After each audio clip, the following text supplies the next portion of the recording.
Okay, कैसे आप लोग?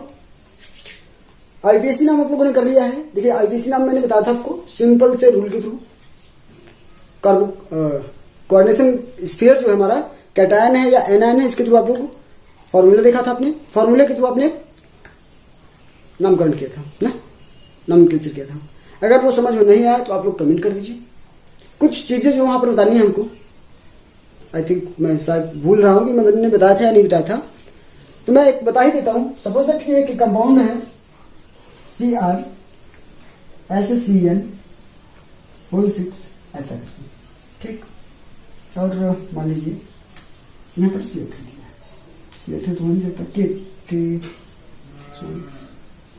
मान लीजिए ऐसा कंपाउंड होगा नहीं, मैं जस्ट एग्जांपल ले रहा हूँ आपको समझाने के लिए, ठीक। इसको आप लोग लेकिन मत मानिएगा, हमने मान लिया कि K3CrCN6 का होल 6 है, ठीक। तो अब ऐसे में क्या करेंगे आप? सबसे पहले लिखेंगे पोटेशियम, सबसे पहले पोटेशियम, ठीक, पोटेशियम हो गया।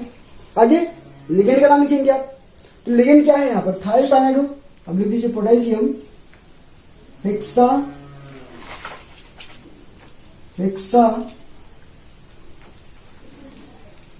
थायोसाइनाइड हो।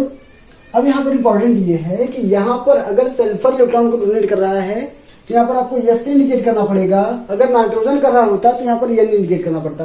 तो हम लिखेंगे क्या? पोटेशियम हेक्सासाइनाइड एस, फिर क्या? क्रोमियम है यहाँ पर जब कोऑर्डिनेशन स्फीयर एनायनिक हो तो क्या हो जाएगा? ये क्रोमेट हो जाएगा ना। क्रोमियम क्या हो जाएगा? क्रोमेट हो जाएगा। तो अब लिखेंगे क्रोमेट, और फाइनली इसका ऑक्सीडेशन स्टेट आप आ जाएंगे तो क्या हो जाएगा? 3 हो जाएगा। तो इस पर आ जाएगा 6 माइनस, इस पर हो जाएगा +3, तो इस पर हो जाएगा +3। उम्मीद है कि जब आप एम्बिडेंटेड लिगेंड को पाएंगे, एम्बिडेंटेड लिगेंड मतलब जो अपने दोनों एंड से क्या करे? इलेक्ट्रॉन को डोनेट कर सकता है। अगर दोनों एंड से इलेक्ट्रॉन को डोनेट करेगा तो आप बोलेंगे एम्बिडेंटेड लिगेंड। और जहां पर एम्बिडेंटेड लिगेंड दिखेंगे वहां पर जो इलेक्ट्रॉन को डोनेट करने वाला है, एम्बिडेंटेड में आपको 2 दिखेंगे, एक तो आपको दिखेगा SCN, दूसरा दिखेगा NO2। ये आपको नॉर्मली दिख सकते हैं। तो सल्फर डोनेट करेगा तो यहाँ पर सल्फर लिखेंगे। अगर नाइट्रोजन डोनेट कर रहा होता तो यहाँ पर एन लिखा जाता। ये बात समझ में आई आपको? एम्बिडेंटेड के साथ ये प्रॉब्लम है आपकी, ठीक। दूसरा आप समझिए, एक कंपाउंड है CH2NH2 CH2NH2। अब इसका नाम क्या बोलते हो आप? इसको क्या बोलते हो आप?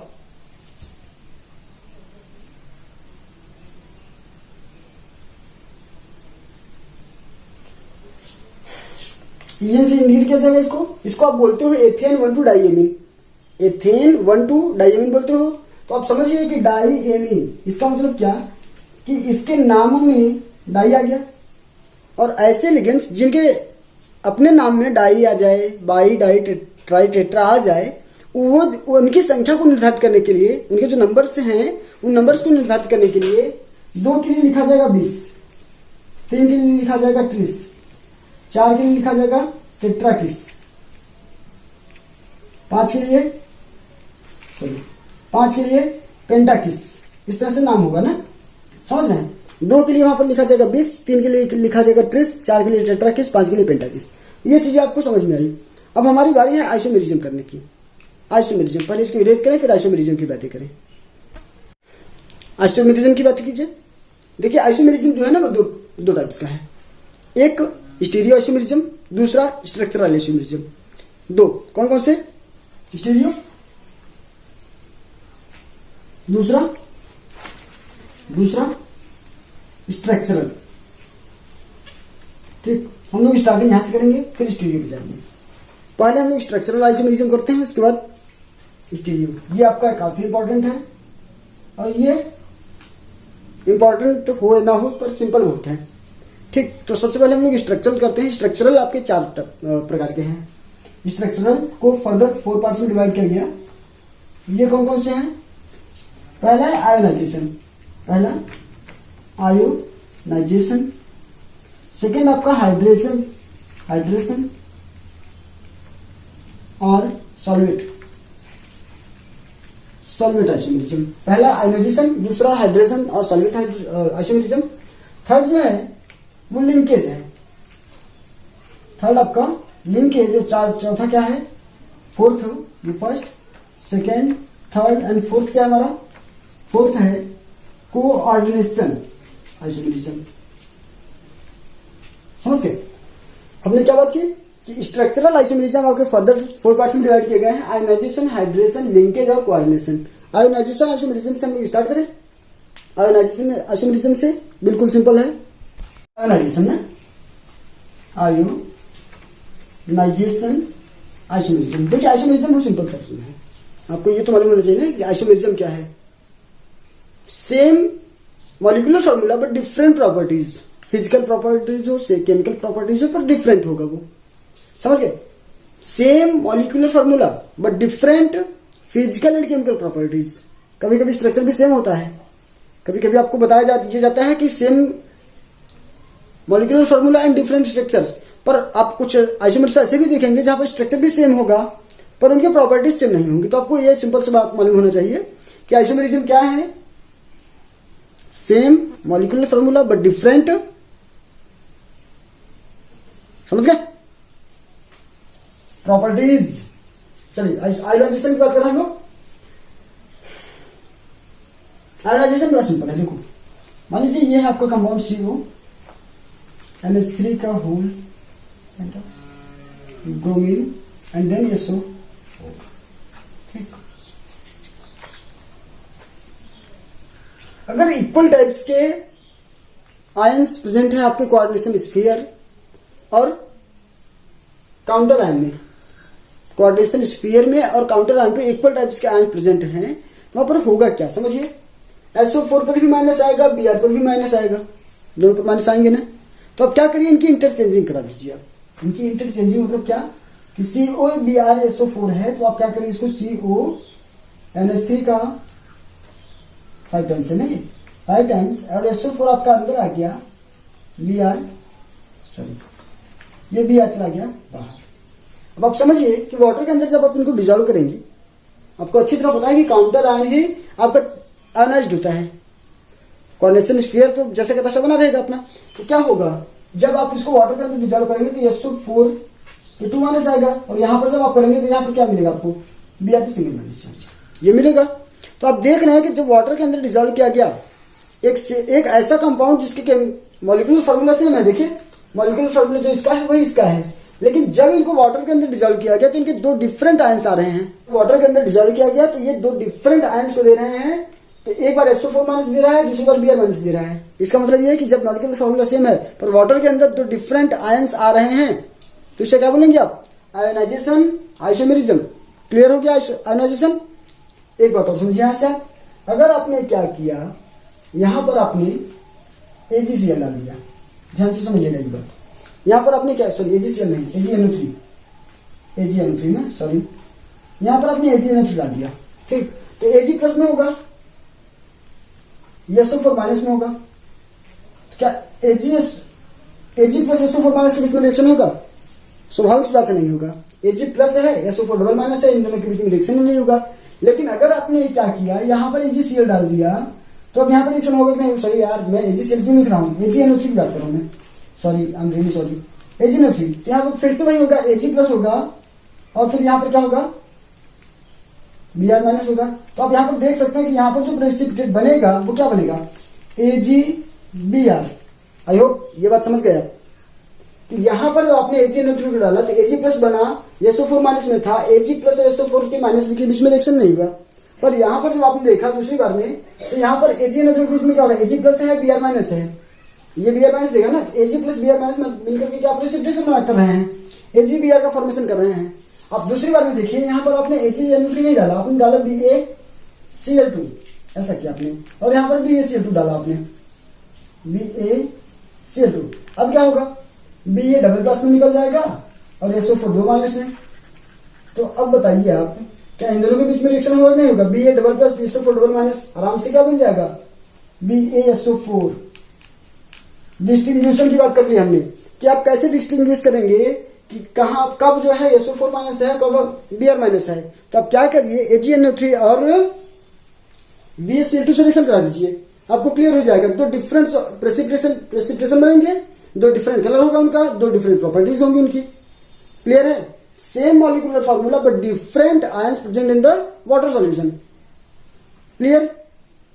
आगे चले। आई होप ये समझ में आया। यहां पर क्या होगा, देखिए बी एच डबल प्लस बनेगा लेकिन वो Br माइनस से रिएक्शन नहीं करेगा। बी एच डबल प्लस होगा तो Br माइनस से रिएक्शन नहीं करेगा। तो एक बार में BaSO4 का प्रेसिपिटेशन हो रहा है, दूसरी बार में AgBr का प्रेसिपिटेशन हो रहा है। ऐसे आप डिस्टिंग्विश कर सकते हैं इस कंपाउंड को। क्लियर है ना? नेक्स्ट आपका है आयोनाइजेशन के बाद सेकंड क्या है, सेकंड वाला है हाइड्रेशन। ना इरेज करें इसको। हाइड्रेशन आइसोमेरिज्म की बात की जाए, अगर सॉल्वेंट की बात की जाए तो यहाँ पर एक कंपाउंड हमने लिख दिया है CrCl3.6H2। इसको कैसे लिख सकते हो आप? इसको लिख सकते हो आप CrH2O का होल 6 Cl3 का कर सकते हैं इसको हम लोग। अब दूसरी बात में हमने क्या किया, वाटर मॉलिक्यूल्स को बाहर किया और Cl को अलग किया। तो कोऑर्डिनेशन, इसका जो कोऑर्डिनेशन नंबर है वो 6 है। कोऑर्डिनेशन नंबर 6 को मेंटेन करने के लिए एक क्लोरीन को अंदर कर दो, H2O को बाहर कर दे तो मॉलिक्यूलर फॉर्मूला सेम होगा, पर यहां पर आयंस बदल जाएंगे, लिगेंड्स बदल जाएंगे और लिगेंड्स की बदलते ही प्रॉपर्टीज बदल जाएगी। क्लियर है ना? तो अब हम क्या कर रहे हैं कि दूसरी बार में CrH2O 5 टाइम्स Cl आ गया और दूसरी बार में यहाँ पर Cl2 बच गया और एक H2O का पार्टिकल बाहर हो गया। समझ गए ना? मतलब ये कि जहां पर वाटर मॉलिक्यूल्स प्रेजेंट होंगे वो वाटर मॉलिक्यूल्स एक एक साइड करके बाहर निकलते जाएंगे और जो यहाँ का काउंटर आयन है वो धीरे धीरे अंदर आता रहेगा और यहाँ जो डिफरेंट कंपाउंड्स बन रहे हैं वो क्या होंगे, जो हाइड्रेशन आइसोमर्स होंगे। क्लियर है ना? और क्या बन सकता है इसका बताओ, और क्या बन सकता है CrH2O 4 टाइम्स, फिर हो जाएगा Cl2, यहाँ पर हो जाएगा Cl, यहाँ पर हो जाएगा 2H2O। थर्ड टाइम कर दो आप इसको, थर्ड टाइम कर लो, एक Cl और अंदर, एक H2O और बाहर। समझ रहे ना? तो ये कौन से आइसोमर्स हो गए? All these are hydration isomers. बिल्कुल सिंपल है। जहां पर वाटर मॉलिक्यूल्स प्रेजेंट होंगे, जहां पर वाटर मॉलिक्यूल्स प्रेजेंट होंगे वहां पर हाइड्रेशन आइसोमर्स। क्लियर है? आयोनाइजेशन समझ में आपको? जहां पर सेम चार्ज प्रेजेंट है, सेम आयंस प्रेजेंट है काउंटर आयन में और कोऑर्डिनेशन स्फीयर में, वहां पर इंटरचेंजिंग हो जाता है। इसमें आपने बात की कि हाइड्रेशन में जहां पर वाटर मॉलिक्यूल्स प्रेजेंट है वहां पर वाटर मॉलिक्यूल्स अंदर बाहर जाएगा, काउंटर आयन अंदर आएगा। कोऑर्डिनेशन मेंटेन करने के लिए हो रहा है वैसा ना। इसका एक बचा हुआ है, इसको कर लीजिएगा। ठीक, हाइड्रेशन हो गया। थर्ड में बात करें हम लोग। अब थर्ड क्या है हमारा? लिंकेज आइसोमर्स की बात करें या कोऑर्डिनेशन? लिंकेज की बात करते हैं ना। लिंकेज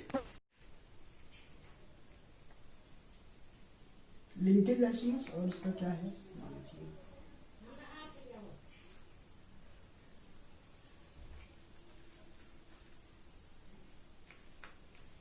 ये रहा कंपाउंड ना। देखिए बोर्ड पर मैंने लिखा है लिंकेज आइसोमर्स में क्या किया, CrHCl का होल 6 है। सपोज दैट ऐसा एग्जांपल मान लिया है। अब क्या होगा, पहले यहां पर सल्फर डोनेट कर रहा है इलेक्ट्रॉन, एम्बीडेंटेड लिगेंड जहां पर प्रेजेंट होंगे, जहां पर एम्बीडेंटेड लिगेंड प्रेजेंट होंगे वहां पर जो इलेक्ट्रॉन डोनर ग्रुप है उसको आप चेंज कर दीजिए। सल्फर पहले डोनेट कर रहा है, अब की बार नाइट्रोजन से करा दीजिए। क्या हो जाएगा? CrNCS whole 6। That's all. कुछ भी नहीं करना है अभी हमको। CrSCN होल 6 था, हमने SCS कर दिया। पहले सल्फर डोनेट करने वाला इलेक्ट्रॉन था, अब कौन कर रहा है? अब नाइट्रोजन कर रहा है। सेकेंड एग्जांपल देखिए इसका। सपोज दैट एक एग्जांपल है CrNH3 होल 5 NO2। ये ऐसा मान लिया हमने, ऐसा कंपाउंड है। CrNH3 का होल 5 NO2 है। क्या हो जाएगा? ये NO2 है, नाइट्रोजन इलेक्ट्रॉन को डोनेट कर रहा है। अब की बार आप करा दीजिए CrNH3 का होल 5 है, रहने दीजिए, इसको कर दीजिए ONO। देखिए है कि नहीं?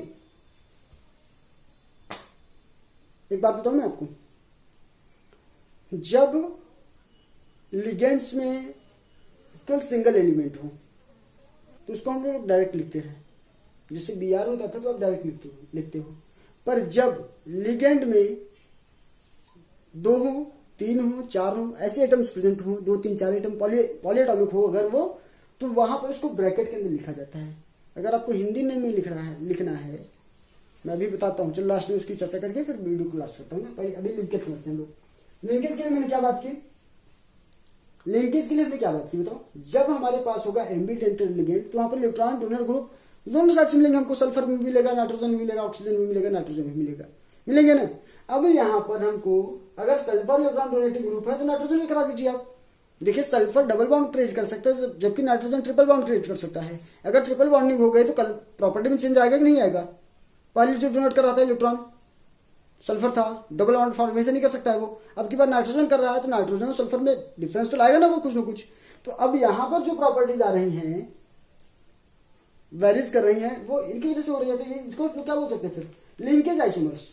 आई hope this part is clear to all of you. Clear, linkage clear है। लास्ट की बात करें, कोऑर्डिनेशन।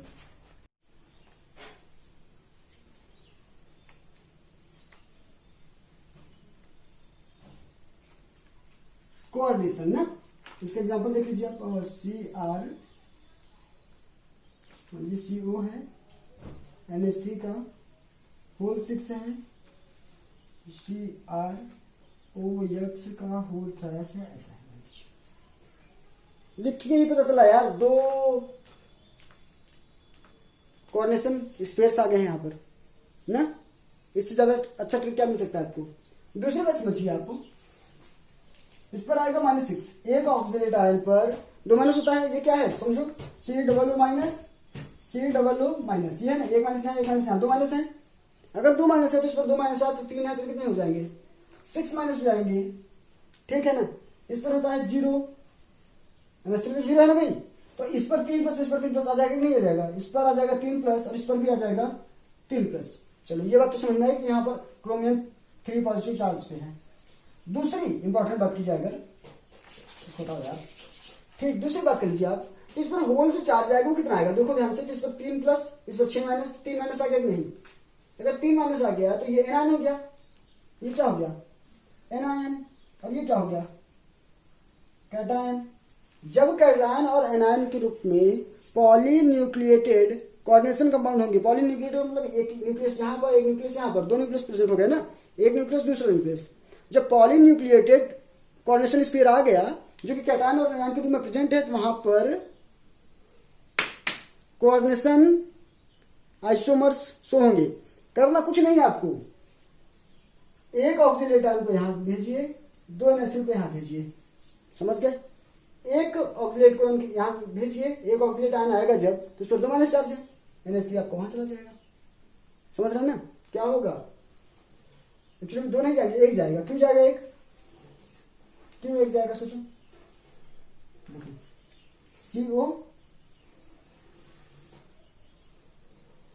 यहाँ पर 2 एक का सवाल नहीं बनता यार, यहाँ पर जो ट्रांसफर होगा वो ऐसे होगा, COOX होल 3 यहां आ गया और दूसरा यहाँ पर CONH3 का होल 6। क्योंकि अगर आप 1-2 को भेजते हो, समझ लो कि अगर एक ऑक्सीडेट आयन यहाँ पर आया तो चार्जिंग में प्रॉब्लम हो जाएगी ना। यहाँ पर 3 प्लस यहाँ पर है, 3 प्लस यहाँ पर भी होना चाहिए, पर तब प्रॉब्लम में हो जाएगी चार्ज में ना, तो इसलिए ऐसा होगा। ठीक, दूसरा कंपाउंड समझिए, दूसरे से आपको एकदम क्लियर हो जाएगा ये। इसको एरिस करें, देखिए अब ये एनायन बन चुका है, अब ये एनायन बन चुका है और ये कैटायन बन चुका है। आपने किया कुछ नहीं, जो यहाँ पर लिगेंड थे उसको यहाँ पर भेज दिया और यहाँ के लिगेंड को वहां पर भेज दिया आपने डायरेक्टली ना। दूसरा कंपाउंड समझिए आप, दूसरा कंपाउंड, 1 मिनट रुको।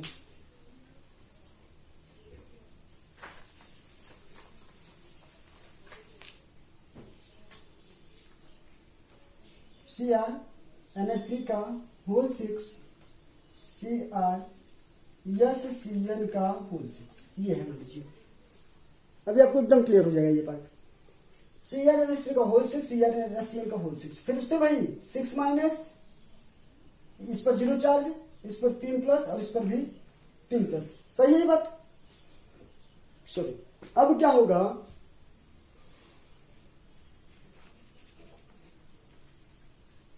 अब क्या होगा, ये एक एनायन की तरह ट्रीट करेगा, ये एनायन होगा और ये एक कैटायन होगा। हमने आपके से बात क्या की, जब पॉलीन्यूक्लिएटेड होगा वो कैटायन एनायन के रूप में प्रेजेंट है, पॉलीन्यूक्लिएटेड कोऑर्डिनेशन कंपाउंड है, वहां पर कैटायन भी प्रेजेंट है, एनायन भी प्रेजेंट है, तो वहां पर लिगेंड्स के ट्रांसफर के थ्रू एक प्रकार का आइसोमर शो होगा।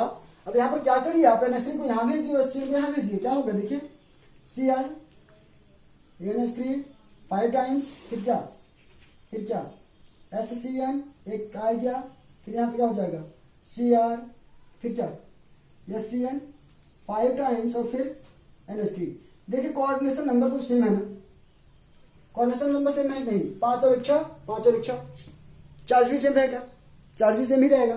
ठीक, अब आगे समझिए।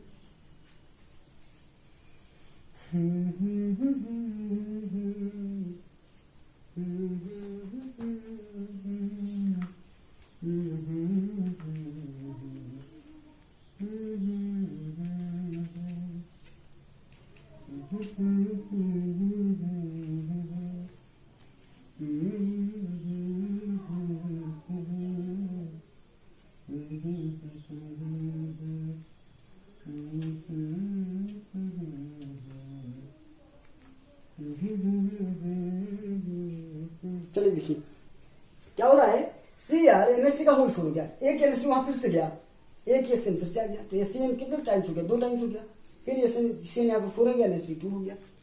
थर्ड कंडीशन में आप आइए, और थर्ड कंडीशन आप आने के बाद क्या देखते हैं, Cr NH3 होल 3 और फिर क्या, सॉरी यार यहाँ पर क्यों लगा है स्क्वायर ब्रैकेट, ये SCN 3 टाइम्स और फिर क्या Cr SCN 3 टाइम्स NH3 भी 3 टाइम्स। अब आप बताइए क्या ये दोनों आइसोमर्स हैं, बताओ आप, दिख रहा है नहीं दिख रहा, अभी तक तो दिख रहा है कम से कम, ये दोनों आइसोमर्स हैं क्या, ये दोनों सेम हो गए, देखो ध्यान से, Cr NH3 का होल 3, SCN का होल 3, Cr SCN का होल 3, NH3 का होल 3, तो ये दोनों आइसोमर्स नहीं है, मतलब ये दोनों तो आइसोमर्स हैं, है ना, ये भी तो पहले से है, मान लीजिए तो पहले से था। इसके बाद फिर से आप आगे करते हैं तो फिर आइसोमर्स मिलेंगे आपको, इसके सारे आइसोमर्स को आप लोग बनाइए। ठीक, ध्यान क्या देना है, लिगेंड्स का जो नंबर है, मतलब कोऑर्डिनेशन नंबर जो है वो वेरीज नहीं करना चाहिए, अगर यहाँ पर 6 बनना है तो यहाँ पर भी 6 बनना चाहिए। ठीक, चार्ज तो इक्वल ही आएगा, आप ट्रांसफर करेंगे तो चार्ज तो इक्वल ही होगा, समझना कुछ नहीं है आपको, बस ये ध्यान देना है। बताए आयोनाइजेशन होगा तो कोऑर्डिनेशन स्फीयर के बाहर, और मतलब काउंटर आयन और कोऑर्डिनेशन स्फीयर के अंदर सेम चार्ज प्रेजेंट होंगे, तो जस्ट अ मिनट,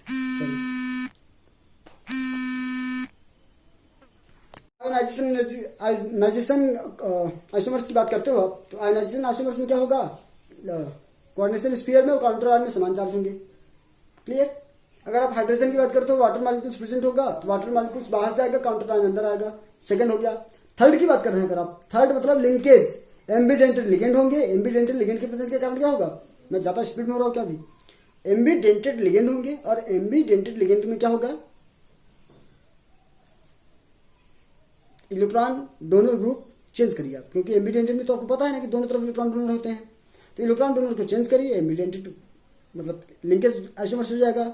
लास्ट में फाइनली फोर्थ की बात करते हो, कैटायन एनायन पॉलीन्यूक्लिएटेड कोऑर्डिनेशन कंपाउंड में होंगे, तो वहां पर लिगेंड्स के ट्रांसफर के थ्रू आइसोमर्स का फॉर्मेशन होगा, और वो आइसोमर्स होंगे हमारे कोऑर्डिनेशन आइसोमर्स। स्ट्रक्चरल आइसोमर्स खत्म हो गए आपके, बचता आपका स्टीरियो आइसोमर्स, वो आपके 2 टाइप्स के हैं, और उनकी सारी बातें हम लोग कब करेंगे, नेक्स्ट में। ठीक, तो आइसोमर्स का एक पार्ट खत्म हो गया है जो कि बिल्कुल इजी था, वो थोड़ा सा इंपॉर्टेंट है आपके लिए। ठीक, तो उसकी बात हम लोग करते हैं, और उसके पहले एक इंस्ट्रक्शन आपके लिए कि आप 11th का आइसोमर्स अगर आप देखना चाहते हो तो एक बार देख लीजिएगा। ठीक, अभी वीडियो कैसा लगा आपको कमेंट सेक्शन में बताएंगे आप लोग, और कुछ प्रॉब्लम है अगर तो आप लोग कमेंट कर सकते हैं, आप लोग डायरेक्ट मैसेज कर सकते हैं हमको। ठीक, चलो, थैंक यू।